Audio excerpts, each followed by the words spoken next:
Girls,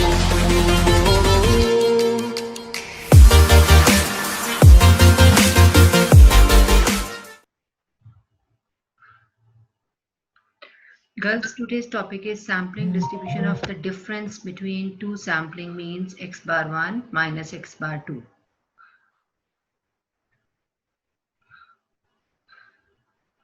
The properties of sampling distribution of the difference between two sample means.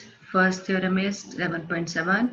Mu x bar 1 minus x bar 2 is equal to mu 1 minus mu 2. Girls, हमने अब तक किया दो काम, sampling with replacement and sampling without replacement. दोनों में ही mu x बार आपके left hand side पे लिखा होता है और म्यू एक्स बार किसके इक्वल लेते हो आप? म्यू 1 के, म्यू के। अब आपके पास एक नहीं दो आप मीन्स हैं।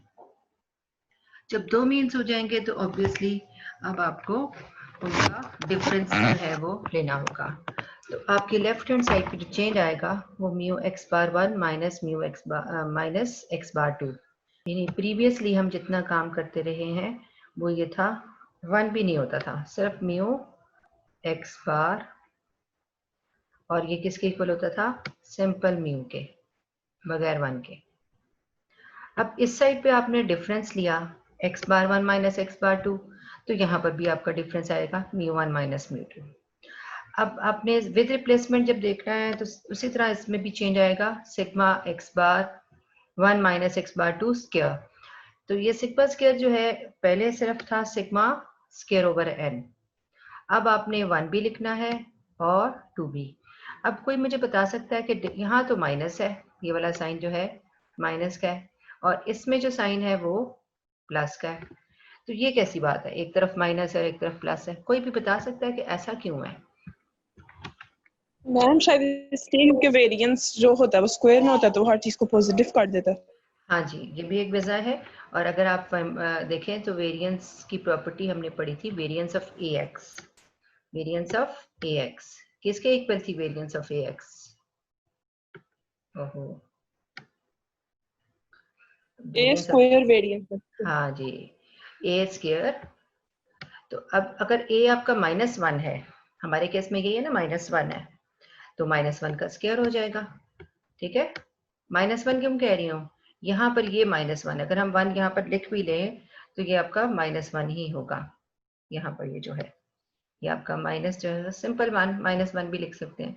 तो इसका जब स्क्वायर आएगा तो जाहिर है कि ये ए स्क्वायर हो जाएगा, तो -1 का स्क्वायर भी पॉजिटिव बन जाएगा। बिल्कुल ठीक। ठीक है जी, ये स्क्वायर क्वांटिटी है तो हम यहाँ पे वेरिएंस जो है वो एक्स वेरिएबल पे अप्लाई होगा और जो उसके साथ कोफिशिएंट है वो सिंपल उसका स्क्वायर बन जाएगा। ठीक है, ये प्रॉपर्टी हमने पढ़ी हुई है। तो उसके अकॉर्डिंगली ये sigma 1 square over n1, sigma 2 square over n2 और इन दोनों के दरम्यान में प्लस है। ये आपकी दो प्रॉपर्टीज हो गई। उसके बाद अगर हमारे ये विदाउट रिप्लेसमेंट है तो जाहिर है कि एफपीसी फैक्टर दोनों में आ जाएगा। ये देखिए सिग्मा 1 स्क्वायर के साथ भी ये वाला n1 minus n1 over n1 minus 1 ये इसका फैक्टर है और सिग्मा 2 स्क्वायर के साथ इसका फैक्टर आ गया। 10th थ्योरम वो स्टैंडर्डाइज्ड वेरिएबल में कन्वर्ट करने का है।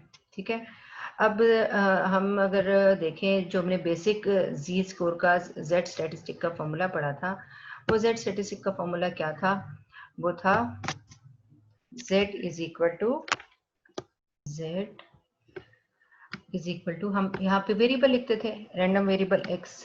ठीक है, तो x में से माइनस करते थे उसी का मीन। अब x में से अगर हम उसका मीन माइनस कर रहे हैं तो मीन उसका होता था म्यू, तो हम लिख देते थे माइनस म्यू। अब हमारा जो है वेरिएबल x बार 1 माइनस एक्स बार 2 है, तो उसका मीन क्या बनेगा? उसका मीन बनेगा, अगर हम इसको लिखें आपके उसमें z का फॉर्मूला लिखने जा रही हूँ, x बार 1 माइनस एक्स बार 2, इसी का मीन जो है वो म्यू की फॉर्म में लिखना है हमने, mu x bar 1 minus x bar 2। तो हम छोटा सा साथ सबस्क्रिप्ट की फॉर्म में लिखते हैं। अगर हम इसको ब्रैकेट में इनक्लोज कर दें तो वो ज़्यादा बेहतर होगा, हमारे लिए लिखना भी आसान होगा और समझना भी आसान होगा। तो ये इक्वल है माइनस इसी का मीन, तो हम म्यू और इसका सबस्क्रिप्ट छोटा सा क्या लिखेंगे, x bar 1 minus x bar 2। ठीक है। अब इसी का वेरिएंस हमने डिवाइड करना होता है, तो इसका वेरिएंस क्या होगा, बल्कि स्टैंडर्ड डेविएशन होती है। स्टैंडर्ड डेविएशन इसकी हम लिखेंगे सिग्मा, इसके साथ भी वही लिखेंगे x बार 1। अब हमने जो वेरिफिकेशन के फॉर्मूलाज याद किए हैं वो इनमें अप्लाई होंगे, ठीक है।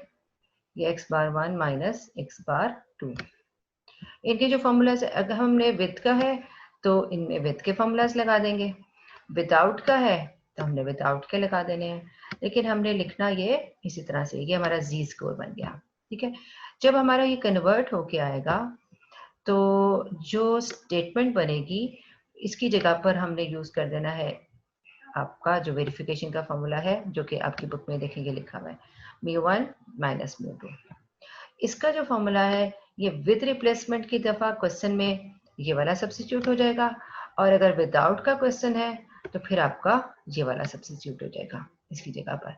तो आपने जी स्कोर फाइंड कर लिया। अब आपका जी स्कोर के लिए फिगर कैसी बनेगी, सबसे पहले हमने, ये स्केल का क्या नाम होगा कोई बता सकते है? हमने दो बनाए स्केल, एक तो जेड का ही है, चलिए जेड का ही हो गया, ऊपर वाला किसका होगा,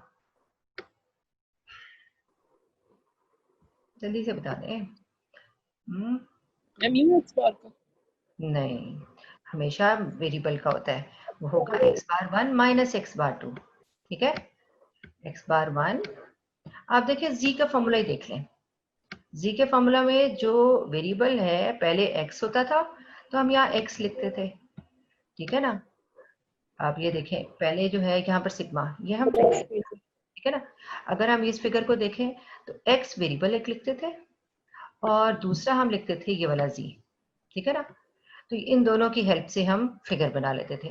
अब हमारे पास जो है क्या है कि एक तो जी तो है ही है, हमने कन्वर्ट करना है जी में, लेकिन अब हमारे पास x बार 1 माइनस x बार 2 है, क्योंकि हमने टेबल बनाना है sampling distribution of x bar 1 minus x बार 2 का।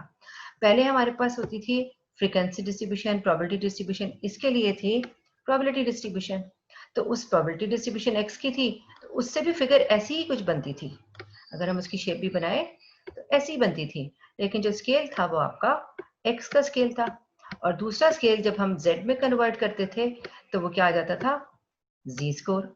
एक बात तो कंफर्म है, z स्कोर में सेंटर में क्या आता है, चलेंगे जल्दी से बता दें, 0।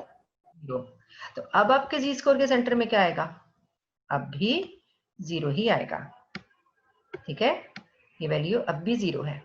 इसके सेंटर में क्या आता था, जल्दी से बता दें, mu x bar 1 minus x bar 2। अब हमारा आएगा म्यू x बार 1 माइनस x बार 2, यानी ये वाली जो वैल्यू हमारी है ये वाली यहाँ पर आ जाएगी सेंटर में, ठीक है। ठीक हो गया। तो अब आपने जरा कंपेयर करें, अगर हमने ये टॉपिक हम इस लाइन से ऊपर वाला तक पहले पढ़ा था हमने, और इस लाइन से नीचे तक का जो टॉपिक है वो अब हम देख रहे हैं कि सैम्पलिंग डिस्ट्रीब्यूशन बनाई, उससे हमने z स्कोर बना दिया, इस तरफ z लिखा हुआ है जो लेफ्ट हैंड साइड है, चलिए मैं लिख देती हूँ z, तो आपके पास ये z स्कोर का फॉर्मूला आ गया। क्लियर हो गया टॉपिक।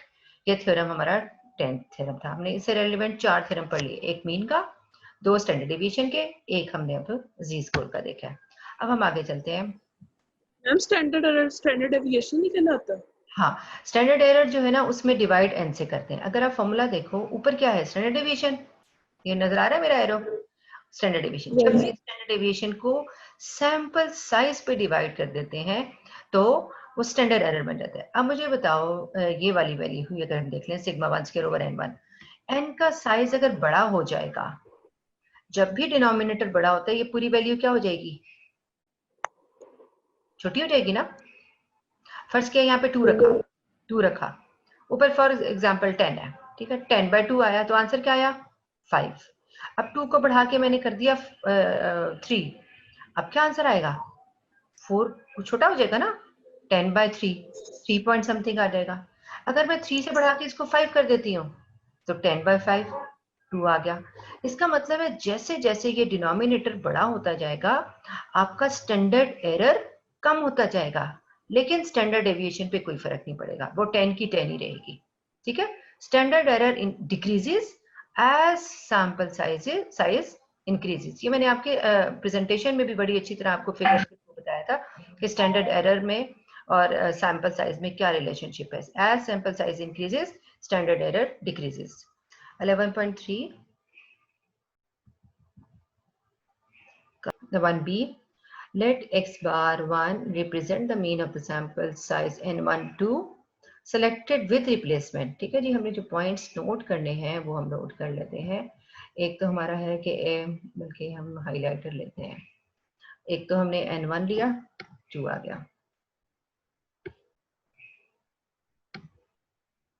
अच्छा, फिर हमारा है कि विद रिप्लेसमेंट है दूसरी बात. तीसरी बात है कि पॉपुलेशन क्या है. ये सब कुछ n1 का हो गया. अब हमने देखना है दूसरा जो है वो n2 का क्या है. n2 भी 2 ही है, बाई चांस दोनों का सेम है. उसमें जाहिर है कि विद रिप्लेसमेंट होगा तो फिर वो भी विद ही होगा. कभी भी ऐसा नहीं हो सकता क्योंकि हमने वेरिफिकेशन में ये नहीं देखा कि ये वाला जो है ये विद के साथ लिखा हुआ हो और ये वाला जो है ये विदाउट के साथ लिखा हुआ हो. ऐसा तो नहीं ना कोई पड़ा. वेरिफिकेशन विद का है तो दोनों विद के होंगे, विदाउट है तो दोनों विदाउट के होंगे.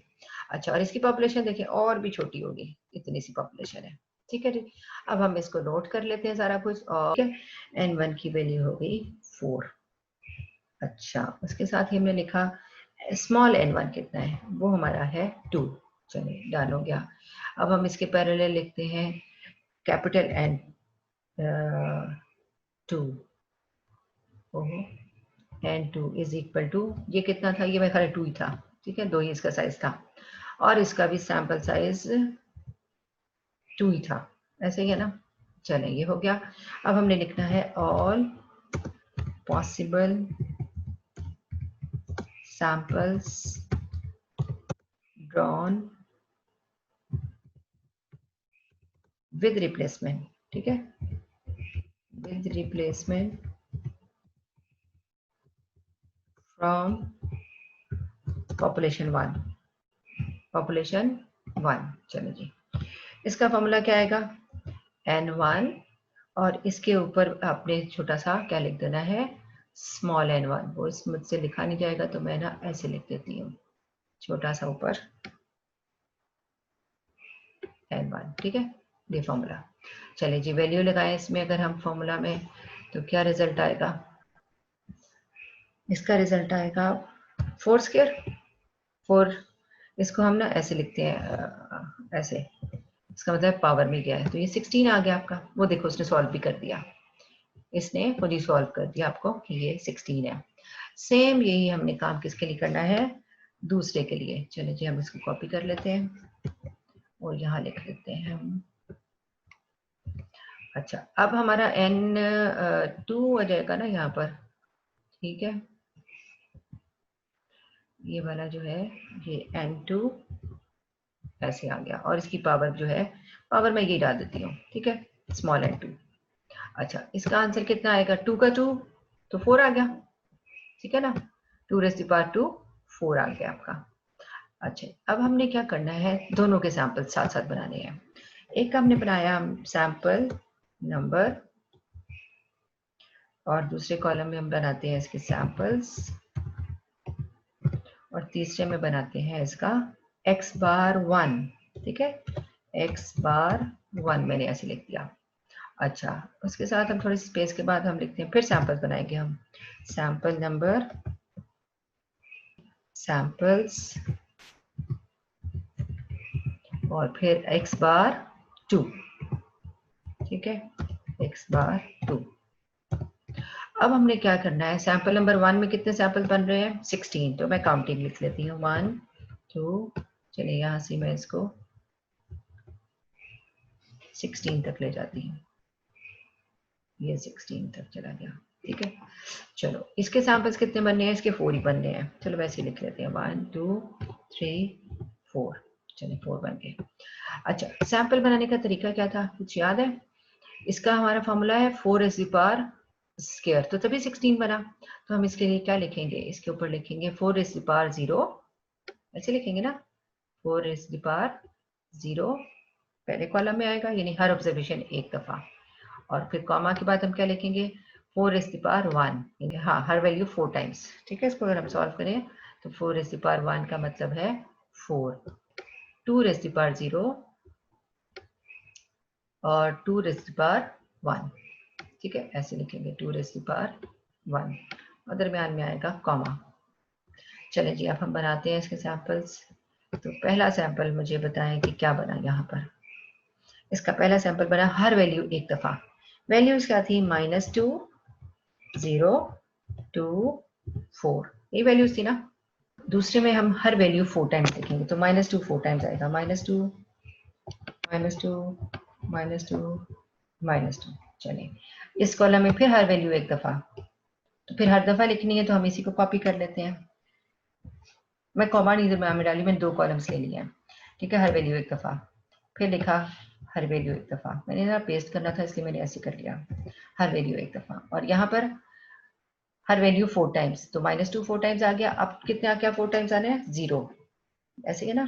हम लिखेंगे 0, 0, 0, 0, 4 दफ़ा 0 हो गया। अब आएगा 2 4 टाइम्स, 2, 2, 2, 2। चलिए, ये भी 4 टाइम्स हो गया। अब होगा 4 4 टाइम्स आएगा, 4, 4, 4, 4। चलिए जी, सैंपल्स बन गए। अब हमने इन दोनों का मीन निकालना है, तो मीन निकालने के लिए हम क्या करेंगे? चलिए, मैं फॉर्मूला ही लगा लेती हूँ। ये एवरेज आ गया। ओके, बार एवरेज किया, उसने एरिया पूछ लिया मुझसे, तो मैंने कहा कि B9 और C9। ओके, चलो मीन आ गया और मैंने इसको कर दिया यहाँ से कॉपी, तो सारे रिजल्ट्स आ गए। हमने अब सैंपल बनाने हैं दूसरी पॉपुलेशन से। दूसरी पॉपुलेशन में क्या था, दोबारा बुक में देख कर आते हैं। पहली पॉपुलेशन थी -2, 0, 2, 4। अब दूसरी पॉपुलेशन है -1 और 1। ठीक है जी, -1 और 1 से क्या सैंपल बनेंगे? वापस आते हैं, तो 2 रेज़ की पावर 0, इसका मतलब हर ऑब्जर्वेशन एक दफ़ा। ठीक है, और इसमें भी हम x बार को यहाँ से आगे ले जाती हूँ, यहाँ पे कंट्रोल V, और ये सैंपल ही बनेगा। अच्छा, यहाँ पे हर वैल्यू एक दफ़ा, -1, फिर 1, फिर -1, फिर 1। चलो बस, और यहाँ पे -1 2 दफ़ा, क्योंकि वो लिखा हुआ है 2 रेज़ की पावर 2, इसका मतलब हर ऑब्जर्वेशन 2 दफ़ा आनी है। तो यहाँ पर -1 2 दफ़ा आ गया और फिर 1 भी 2 दफ़ा आ गया। चलो जी, अब हमने इसका मीन कैलकुलेट करना है। इसी फॉर्मूला को अगर हम यहाँ से कॉपी करें, देखते हैं क्या कॉपी करता है, कंट्रोल V, तो ये इसके मीन्स आ गए। हमने दोनों के मीन्स कैलकुलेट कर लिए। ठीक है, अगर मैं इनको हाईलाइट कर दूँ आपके सामने कोई कलर चेंज करके, तो हम इसको ज़रा बेहतर अंडरस्टैंड कर लेंगे। चलो जी, ये सारे रेड हो गए। ठीक है, और x2 को भी हम कलर कर लेते हैं। इसको कलर जो है वो हम कोई और कलर कर लेते हैं। चलिए जी, ब्लू कर लेते हैं। अब हमने इनको नोट करना है। नोट करने के बाद अब मैं एक टेबल और बनाने जा रही हूँ आपके सामने, इसी के ऊपर ऐसे करके डिफरेंसेस किसके किसके निकालने हैं डिफरेंसेस। अगर मैं इसको इस तरह लिखूं ताकि आपके लिए आसानी हो जाए, डिफरेंसेस x बार 1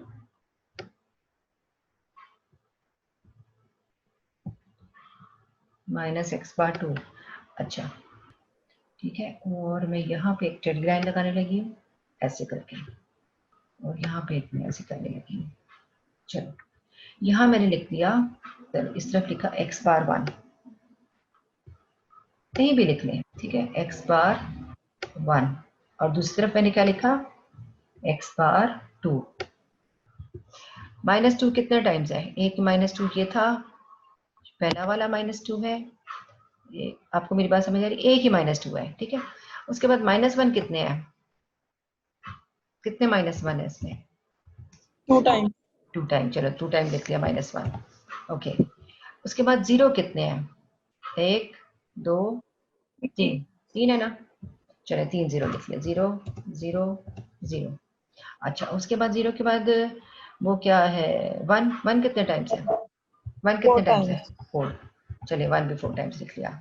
उसके बाद 2 कितने टाइम्स है? 3 टाइम्स। 2 2 2। अच्छा, अब 3 कितने टाइम्स है?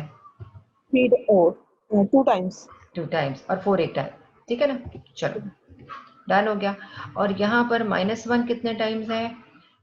इसके x बार 2 में, ये इस वाले में एक ही दफ़ा है, 0 2 दफ़ा है। ठीक है, इसको भी हम 0 लिखते हैं और इसको हम लिख देते हैं ये 1 है।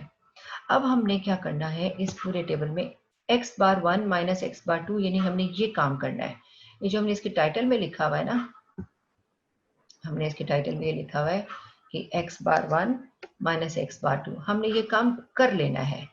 अब पहली वैल्यू क्या है, -2, मैं लिखी हुई है ना -2 यहाँ पर, ये आपका x बार 1 है और ये क्या लिखा हुआ है -1। तो इसमें से इसको माइनस करेंगे जब, तो क्या रिजल्ट रहेगा, यानी हमने इसको इसमें से माइनस करके यहाँ पर लिखना है। तो मुझे बताएं -2 माइनस -1, तो कितना रिजल्ट आया, -1। -1, बिल्कुल ठीक। तो हमें इसके अंदर फिल करना है -1, मैंने यहाँ लिख दिया -1। अच्छा, अब इसके बाद देखें, ये है -1 माइनस -1, तो क्या आया आंसर, कैंसिल हो गया ना, 0। 0 आ गया। ठीक है, अगले वाले का भी ज़ाहिर 0 आएगा, मैंने साथ साथ इसलिए लिखे हैं, तो जो एक का रिजल्ट रहेगा वही अगले का होगा। अब अगला है 0 माइनस -1, तो ये आ जाएगा +1 आएगा ना, इधर भी +1 ही आ जाएगा, इसका भी +1 ही आ जाएगा। चलो आसानी से हो गया। अच्छा, अब 1 है, 1 माइनस -1, तो क्या आ जाएगा इसका 2, इसका भी 2, इसका भी 2, इसका भी 2, इसका भी 2। चले, उसके बाद क्या आया, 2 माइनस -1, तो ये क्या आ जाएगा, हम देख रहे हैं कि सीक्वेंस चल रहा है, हमने सीक्वेंस में लिखे भी इसलिए थे 3 3 3 3, तो इसका फिर 4 आ जाएगा। 3 हमारे 2 दफा नहीं थे, जस्ट मैं यही करने लगी थी, 3 हाँ टाइम 3 टाइम नहीं, 3 2 टाइम्स था, है ना। तो जस्ट यहाँ, मैं यही हाँ कहना। ये 4 आ गया, 4, और यहाँ पे जाहिर है कि 5 आ जाएगा। मैम ठीक, 2 भी 3 टाइम्स था। अच्छा, मैंने यस मैम। आपने मुझे बताया, मैंने इसे गौर नहीं किया। चलो फिर मेरा ख्याल है कि ये एक लाइन का फालतू है, हम इसको 3 से रिप्लेस कर देते हैं, 3, तो यहाँ पर आ जाएगा 4, और ये वाला हमारा 4 हो गया, तो फिर ये हो गया 5, और ये वो काउंटिंग देखो ना, हमारी 16 पूरी होनी चाहिए थी, ये डिलीट कर देते हैं, ये 16 पूरी होनी चाहिए थी। 1 2 3 4 5 6 7 8 9 10 11 12 13 14 15 16, अब ठीक हो गया। ऊपर तो 4 है, वहां आसानी से काउंट हो गए। अब मुझे बताएं ये करेंगे अब, -2, ये तो 0 ही है ना, तो वही रह जाएगा जो हमारा यहाँ पर है। कितना आसान हो गया, ऐसे ही है ना, यही रिजल्ट रह जाएगा ना। इसी को मैं उठा के कॉपी कर देती हूँ, और यहाँ पर भी वही रह जाएगा और अगले में भी वही रह जाएगा। अगले में बताएं अब क्या आया, अगले में आया हमारे पास -2 और -1, तो ये क्या आ जाएगा जी, बताएं कोई जरा। -3 माइनस, बिल्कुल ठीक, -3। तो अगले का फिर क्या आ जाएगा, -1 माइनस माइनस -1, बस -1 -2। तो अगला भी फिर जाहिर है कि -2 ही आएगा, क्योंकि वो भी वही वैल्यू है। 0 है, 0 -1, तो ये -1 हो जाएगा, ये भी -1 हो जाएगा, और कितने 0 है, 3, तो ये भी -1 हो जाएगा। चले, अब 1 -1, तो ये 0 हो जाएगा, 0 0 0, कितने है ये, 4 दफा है, चलो जी 0 हो गए। 2 -1, 1 हो जाएगा, 1 1 और 1। चले, 3 -1, तो ये 2 हो गया, फिर 2 हो गया, 4 -1, तो ये हो गया 3। चलो जी, डन हो गया। मैं जरा क्लियर ड्राइंग्स कर दूं, ये गंदा गंदा सा लग रहा है। चलो फाइन, अब मैं एक टेबल जरा और बना देती हूँ आपकी आसानी के लिए। वो टेबल हम ये करते हैं कि हमारे रिजल्ट्स आ रहे हैं यहाँ से, ये रिजल्ट्स हैं, ऐसे क्या ना, चलो ये 3 क्यों इधर अटक गया। चलो, अब आपने इन सारी वैल्यूज को देखना है और मुझे बताना है मिनिमम क्या है और मैक्सिमम क्या है, और हमने एक टेबल और बनाना है। ठीक है, वो एक और टेबल जो हम बनाएंगे वो इस तरफ बना देती हूँ मैं। उस टेबल का जो टाइटल होगा वो होगा सैम्पलिंग डिस्ट्रीब्यूशन ऑफ एक्स बार। ठीक है, मैं थोड़ा सा इसका साइज भी थोड़ा बड़ा कर लेती हूँ, हमारा टाइम भी खत्म हो रहा है। ओहो, इसका साइज पता नहीं कहाँ से बड़ा होगा, अंडू कर दूँ मैं वापस। चलो कोई बात नहीं, साइज को रहने देते हैं। एक टेबल और बना, इसके पैरेलल बना दिया हमने, ठीक है, ऐसी मैंने रैंडम सा बना दिया अभी। ठीक, इसका टाइटल क्या मैंने बताया आपको, इसका टाइटल होगा sampling distribution of x bar minus x bar 2, sampling, ठीक है, डिस्ट्रीब्यूशन, मैं एब्रीवेशन लिख रही हूँ, ऑफ एक्स बार, मैं वैसे लिख देती हूँ x bar 1 minus x bar 2, ठीक है, वो लिखेंगे हम इसमें, ऐसे लिखेंगे x bar 1 minus x bar 2। अच्छा, अब मुझे बताएं इसमें पॉसिबिलिटीज क्या है। ओहो, दूसरा एक्स बार तो बहुत ही बड़ा हो गया है, 2 भी साथ में बना देती हूँ। अच्छा जी, हमने पहला कॉलम जो यहाँ बनाना है उसमें आपने मिनिमम क्या है हमारा, -1 -2 -3 सबसे कम है, ऐसे है ना, सबसे कम जो वैल्यू है हमारी वो है -3। यहाँ पर आपने ना यहाँ यही लिखना है x bar 1 minus x bar 2, तो मैं यहाँ से लिखना शुरू करूँ। अब हमने क्या करना है, सबसे कम इस पूरे जो मैंने इसके अंदर सर्कल किया है इसके अंदर से आपने सबसे कम ऑब्जर्वेशन देखी तो वो -3 थी। फिर हमने देखी एक दफ़ा -2 भी एग्जिस्ट कर रहा है, हमने देखा एक दफ़ा ये -1 भी है, 0 भी है, फिर 1 भी है, 2 भी है, 3 भी है, 4 भी है, 5 भी है, और बस 5 से बड़ा कुछ नहीं है। तो यही सारी चीज़ें हमने इसके अंदर लिख लेनी है। ठीक है, तो सबसे पहले हमने लिखा -3 -2, फिर आया -1, देन 0, देन सीक्वेंस में लिख रहा है नंबर लाइन में जिस तरह सीक्वेंस होता है 2 3 4 एंड देन 5, बस।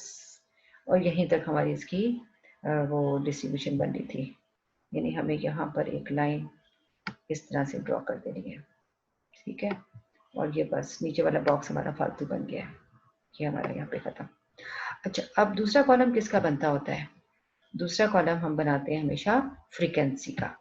अब अगर हम फ्रीक्वेंसी का दूसरा कॉलम बना रहे हैं तो इस पूरे के अंदर आपने देखना है कि -3 इस पूरे के अंदर -3 कितने टाइम्स है इस पूरे में, तो देख के मुझे बताएं -3 कितने टाइम्स है इस पूरे बॉक्स के अंदर, काउंट करें -3 को। 1 टाइम ही है, यस, यहाँ पे लिख देंगे ये 1 टाइम है। अच्छा, अब -2 को काउंट करें, जरा मैं इसको मिटाती हूँ क्योंकि ना वो जो है वो नजर नहीं आ रहा, ये भी मिटा दिया। चले, अब मुझे बताएं -2 कितने टाइम्स है, ये भी सारा मिटा देती हूँ ताकि क्लियर साफ हो। -2 4 टाइम्स है। अच्छा, मुझे बताएं डिफरेंसेस कितने हुए, ये 4 और 16, 16 4 जार कितने हुए, 64, ऐसे ही है ना। तो आपका जो टोटल है ना वो 64 आना चाहिए। ठीक है, ये आना चाहिए यहाँ पर। अब हम चेक करते हैं, आपने कहा -2 कितने टाइम्स है, 4 टाइम्स है, ऐसे ही है ना, मैंने नहीं काउंट किया, आपने करना है। ओके, -1 कितने टाइम्स है, यस, 8 times. 8 टाइम्स है। ओके, 5 भी मुझे एक दफ़ा ही नजर आ रहा है, और 4 जो है 1 2 3 4, 4 टाइम्स 4 है, वो भी मैंने कहा। 0 कितने दफ़ा है, 12 times. 12 times. 12 टाइम है। ओके, तो 1 कितने टाइम्स है, Yes. 14 times. 40 टाइम्स। फिर देखें ये 12 टाइम्स ही होगा, चेक कर लें, और इसको 8 टाइम्स ही होना चाहिए। Yes. 8 टाइम्स। क्यों ऐसा है, क्योंकि नॉर्मल डिस्ट्रीब्यूशन है ना, नॉर्मल डिस्ट्रीब्यूशन की शेप जो है वो एक्सट्रीम पे क्या है 1 1, देखो 1 1, ये भी 1 है आपका और ये भी 1 है। इसका मतलब है कि दोनों साइड पे जो शेप होगी आपकी वो ऐसे होगी, थोड़ी सी इधर और थोड़ी सी इधर। अब 4 4 है, इसका मतलब है यहाँ से हाइट थोड़ी ऊपर होगी 4, तो यहाँ पर भी 4 होगी। ठीक है, तो इस तरह से अगली वाली यहाँ पर 8 होगी तो इधर भी 8 होगी, यहाँ से समझ आई। तो ये डिस्ट्रीब्यूशन कौन सी बन गई, फिर 8 के बाद ये 12 होगी और मैक्सिमम कहाँ पे होगी 14 के ऊपर, तो ये आपकी नॉर्मल डिस्ट्रीब्यूशन बन गई।